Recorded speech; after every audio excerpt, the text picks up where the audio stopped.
नमस्कार मित्रांनो. मला हा व्हिडिओ ह्यासाठी बनवावा वाटला, की आपण आपल्या म्हणजे अपेक्षा किती करतो, तर अपेक्षा न करता कष्ट करत राहिलं पाहिजे. तर तुम्हाला एक थोडक्यात किस्सा सांगतो. 6 तारीख ते 17 तारीख या दरम्यान एक स्पर्धा होती माझ्या कंपनीमध्ये. जो सगळ्यात जास्त पॉइंट जमा करेल त्याला फर्स्ट प्राइज वगैरे असं काहीतरी होतं. प्राइज हे काही फार मोठं नव्हतं. पण असं वाटलं की चला नाही का आपण पण करू शकतो. म्हणजे स्पर्धा म्हणजे मला वाटायचं की नाही का फर्स्ट प्राइज वगैरे मला भेटेल. मी खूप स्वतःला असं वाटायचं की मी खूप काम करतो, खूप कष्ट करतो.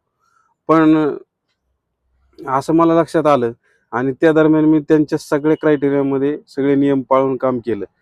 पण ज्यावेळेस 17 तारीख आली आणि मी कस्टमर केअरला फोन केला आणि त्यांना सांगितले की सर मी असं-असं काम केलंय आणि तुमच्या सगळ्या क्रायटेरियाचं पालन करून केले.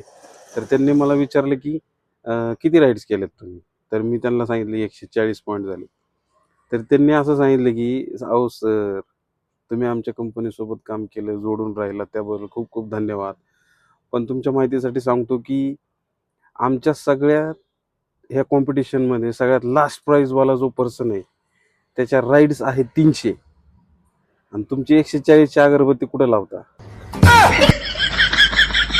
माझ्या असं लक्षात आलेलं आहे, की आपण जे करत असतो, आपण जे कष्ट करत असतो, ते आपल्याला वाटतं, की आपण खूप डेडिकेशननी करतोय. पण आपल्यापेक्षा सुद्धा त्याची गरज इतर लोकांना पण आहे, हे आपल्या कधीच लक्षात येत नाही. तर माझं सांगायचं तात्पर्य हेच आहे, की मेहनत करत राहावा. देव तुमच्या मेहनतीला फळ नक्की दिल्याशिवाय राहणार नाही आणि मेहनत करताना फळाची चिंता न करता मेहनत करत राहावा. Okay. Thank you so much.